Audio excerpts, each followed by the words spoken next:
Good morning, everybody. It's Thursday. I'm glad it's Thursday. I'm tired. Whew. And tonight when I get home I have to transplant some pepper plants. And I have to get to the school. Should have brought my hair clip. I should have brought my hair clip so I could put my hair out. I don't know, or summer. How are you doing today? I'm going to give you alfalfa today, and we're going to see how your milk production goes. So, oh, you look kind of full this morning. There's just no rhyme or reason to it. I just don't get it. I don't get it. I don't get it. I don't get it. I don't get it. I think I'm going to try and get them off the grain. The babies I'm going to keep in grain for the first year. Which is kind of hard because I have cardamom in with Rowan, and Rowan's a year old, so he shouldn't be getting grade. But cardamom is one of the newest babies. He was born in November, so he needs the grain for the first year of his life.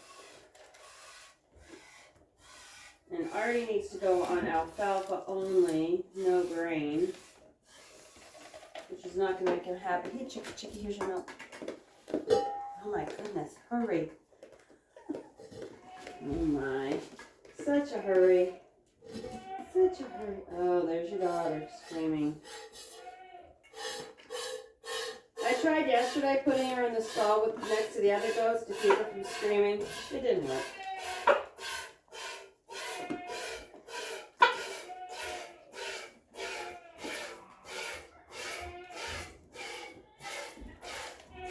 So she cries, and that makes the other one cry, and then the other one cries. Oh, it's just a crybaby atmosphere in here.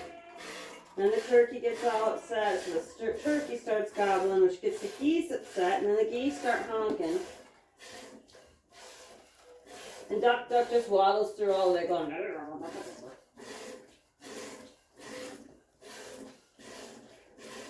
I don't know where Duck, how he got out, but he was out in the yard yesterday. And I had to call him and tell him it was time to come back into the barn. Because the fox will try to grab them. And they're meat ducks. They're large meat ducks. Or they were. So they're hard for the fox to grab. A coyote can grab them, but I think the fox had grabbed one of the ducks and couldn't, by the time I got out, it couldn't get it because it wasn't, I was too fast and the duck was too heavy. But that might not last forever. We'll see about how that goes. My arms are so tired. I got a new herbalism book. So I've been doing research into like what herbs work for this, what herbs work for that. It's actually a really good book. I'll have to try and find it and put a link in there. It's from a guy in Oregon. Very detailed, very specific as to how to make a tincture and how to make this and how to make that, which is what you really need. Because unless you've been doing it for a long, long time, you should always look at the recipe. And he gives you the warnings, and so I've been reading it and trying to take notes, but it's very... It's great for, it's great detailed, but what I need is like a cheat sheet. So I'm trying to make a cheat sheet. So let's say I'm looking for an anti-inflammatory because my tendonitis is acting up. And so I'm going to start looking for that because I've been really slow in the mornings. slow to get moving. And I walk like I'm 100 for the first, like, I don't know, 100 feet or so, 100 steps that I take, and then I'm all loosened up. And then as the day goes along, I'm good unless I sit still for a long time. If I sit for like 2 hours, getting up again is like I've been, I'm 100 for the next, minute, and then I'm, back to normal. And I'm not old enough to be that inflamed. So that's what I've been looking at. And what I want is like, I need like a cheat sheet so that I can look up and say, okay, so I'm really inflamed with A, B, and C. So I can look up A, B, and C, and instead of having to flip back and forth through the book and the glossary and the appendix, I can just look on a chart and go, okay, this is what I'm looking for, and then go directly to that herb. Because the book has it,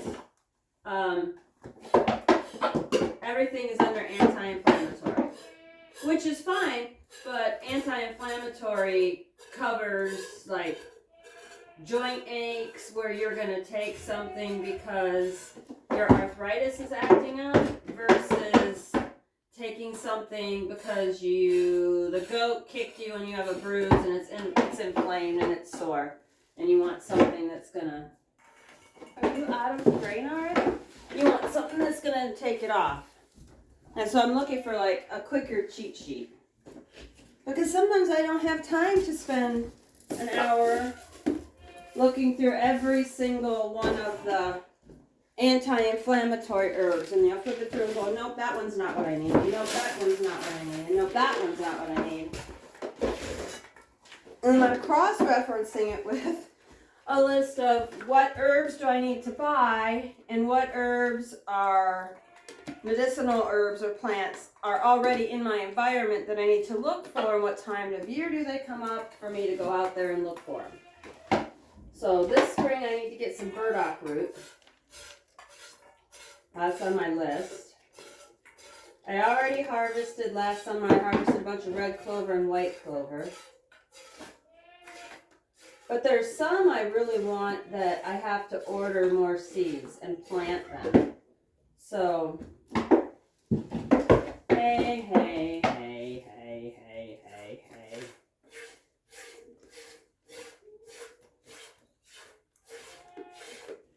So that'll work. That will work. It's just a process. But I figure I'm learning as I'm reading, and I may not remember exactly what the name of the herb was, but I'll at least go, wait, I know there's something that works for this, that's good for that. Let me look in the appendix and see if I can remember exactly which one it was and look it up. But the question is, will I have access to those plants and herbs when I need them? And it's really been on my mind to get a really good, strong herbal medicinal garden going. And I'm not saying I don't go to doctors. I do. If there's something, I just went to the eye doctor. I do go to doctors. However, the days of me going to a pharmacy and asking a pharmacist, what can I use for this, are over. If COVID taught anyone anything, not COVID, but the stupid jab crap, taught you anything, was that there are too many people who worship the almighty dollar that they don't care if it's good for you. They don't care that, 1 out of every 1,000 people dies taking it. Or they don't care that 1 out of every 500 people get a really bad infection because it doesn't do what it's supposed to do. Or that it causes this problem. They just decide they'll give you another pill for that. And I'm done. Because if I'm that 1 in 100 or 1 in 50 or whatever it is, or that makes a difference to me, and I should have informed consent. But when you don't tell us everything that you know, you just push stuff on us, I have an issue with that. I have a huge issue with that.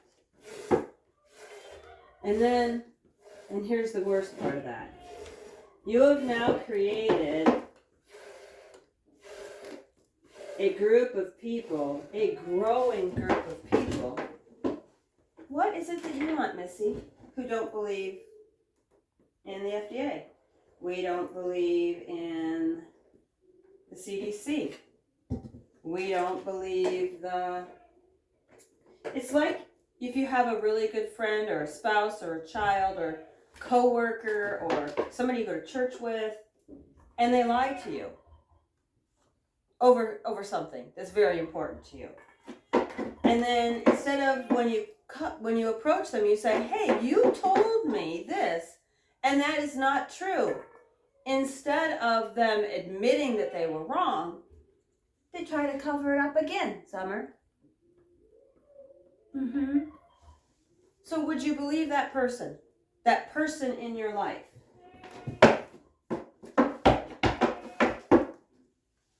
If you wouldn't believe that person,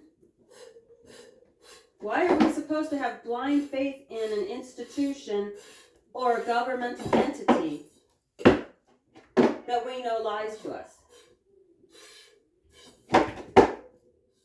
And I'm not picking any political party here. I'm just saying as a whole.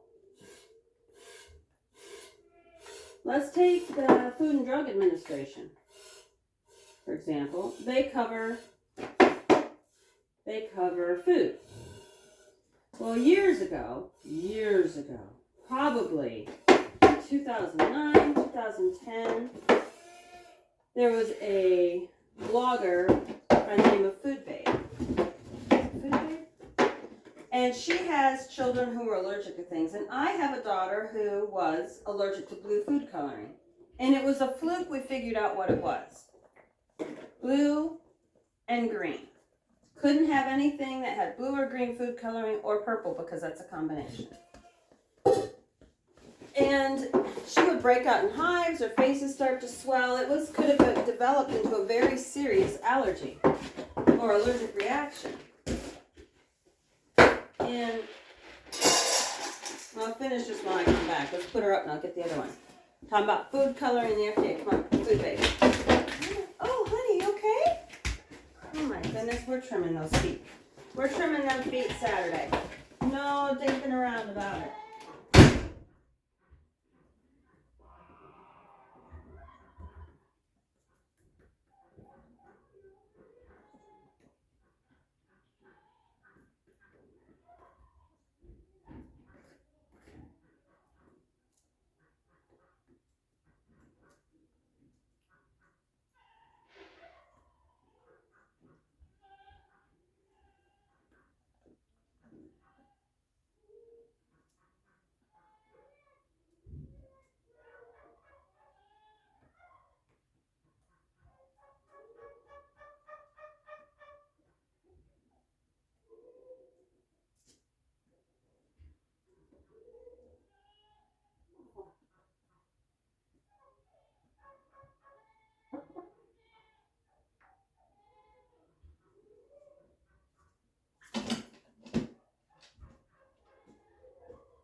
Girl, get off that. That's for Autumn.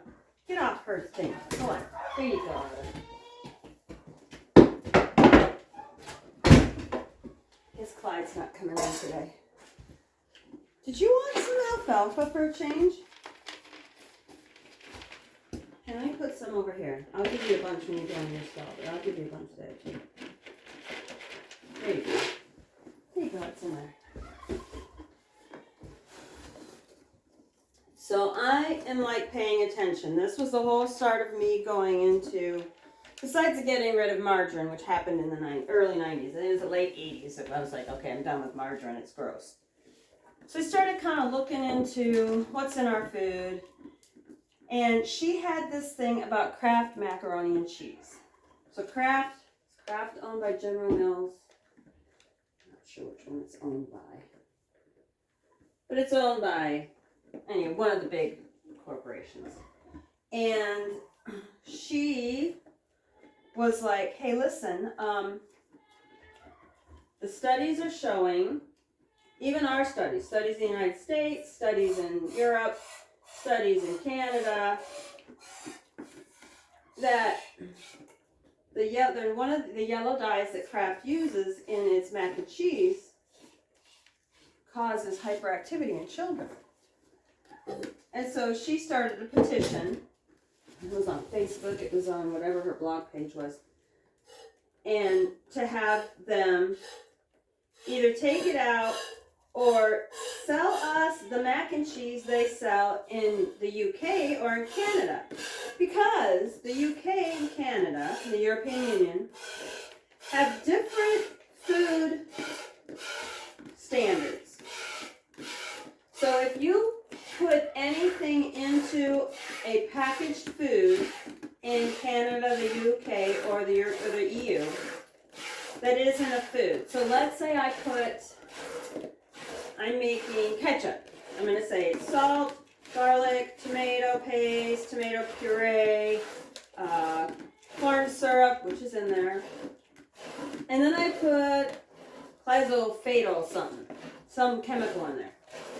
I have to list on a separate ingredient list any ingredient in that packaged mix that isn't food. So food coloring has to be in a separate list. So you can pick up a package you think of this. You go to the store, you pick up a package of whatever it is you want to make, and you can read all the ingredients, or you can look at anything they added that wasn't food. And you can see exactly where that is. So, oh, this has yellow 48, and this has red 22, and my child is allergic to red 22, so we're not going to get it. Instead of going through the, 10 million items in the ingredient list. And it could be hidden at the very bottom or in the middle, and you could miss it. So Kraft already makes mac and cheese that they sell to the EU, to Canada, and to the UK that has no yellow dye in it. And all she wanted was for them to allow the American consumer to purchase that mac and cheese. Because it wasn't an option. They didn't sell it here in the States. They only sell it over in Europe. And this is the FDA, and this is Kraft. So instead of doing that, they flat out said, no, we refuse. We will not. She had she had 300,000 signatures on a petition to have, and their reasoning was, we already have Annie's organic mac and cheese that doesn't have the food coloring in it. And because you can purchase that, we don't feel the need to sell you the other stuff. Now, from a business point of view, had it been that they would have to retool the whole factory and redo the recipe and remix everything, I can understand it would have cost them a lot of money. But they're already making it. It's like me saying, I'm not giving you any milk, even though I just milked the goat. It's sitting right here. But because you can go drink out of that water puddle, I'm not giving you my milk. I don't feel the need that, I need to do this. Because, and I'm giving this to your friend standing next to you. But you're not getting this. Yes, that's how it is, isn't it? So I was like, okay, I'm done. I will never buy Kraft mac and cheese again. And so I don't. From that point on, I don't buy it. I know they don't care. I'm one person And I didn't buy it very often. It's not like I was buying, 500 cases every day where it would affect their bottom line. Me not buying mac and cheese is nothing. It's like a fly flying across the backyard. Doesn't impact me at all. But it was just another case of, it was when I first really noticed that these companies really don't care. As long as they make money, they could care less. I had a friend who had a heart attack, and this was years after that when I was in the hospital visiting him when the doctor came in to release him. And they all know how I am about drugs. How I'm so against. I had several friends die of accidental overdoses because their doctors had them on anti-anxiety or antidepressants, and they either had a glass of wine with it, or they forgot they took it and took another one, and then they died in their sleep as an overdose. And I had a friend who had a brain aneurysm, and he almost died, went in the hospital. And what they do, they put him on oxycodone. And he got addicted, and it ruined his life, and eventually he overdosed on oxycodone. It is just a nightmare that I gave up on drugs. I'm like, I'm done. I'm not taking any drugs. I don't take any prescriptions. And so I kind of I'm finished. So although I will go to the doctor, and if I was super sick and I have a doctor I trust, I will do those things. But at this point in time, I'm not really interested in that. So that's why I'm doing the whole herbal book and the whole references, because they're not looking out for my best interest or my family's best interest, and I don't trust them to look out for my best interest, so I'm just going to start doing it myself.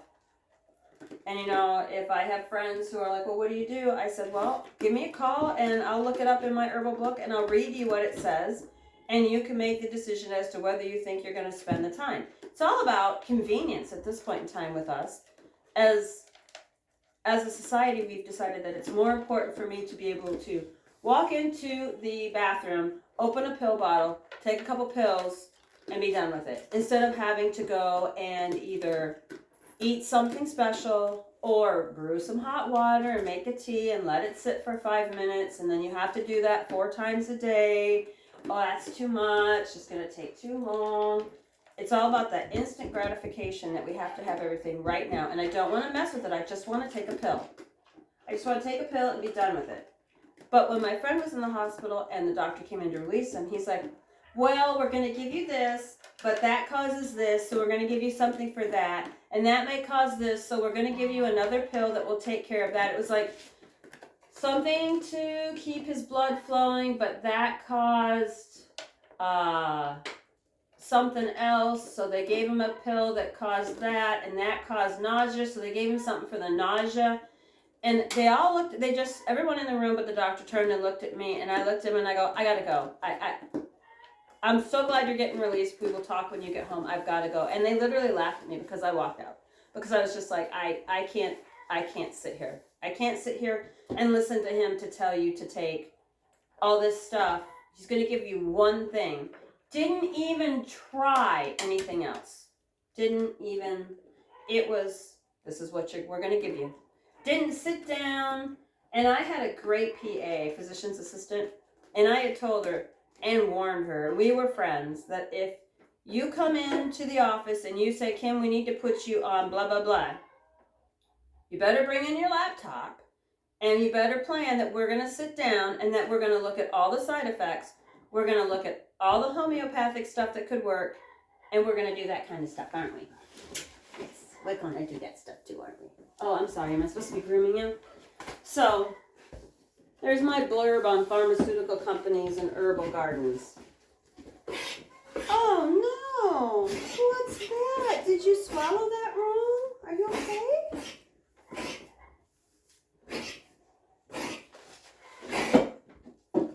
That was a kind of deep cough. You haven't been out in the rain. No. You look good. Oh my goodness, what a jump. Do you need some water?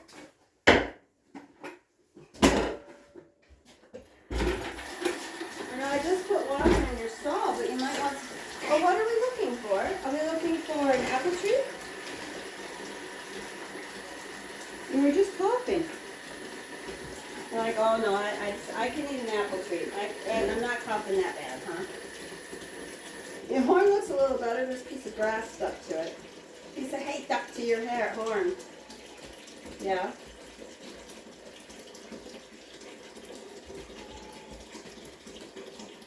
Yep. All right, Mama. Did you want this drink of water? Want some water? Oh, you just want to get put away? All right, guys. Have a great Thursday. I'll talk to you later. Bye.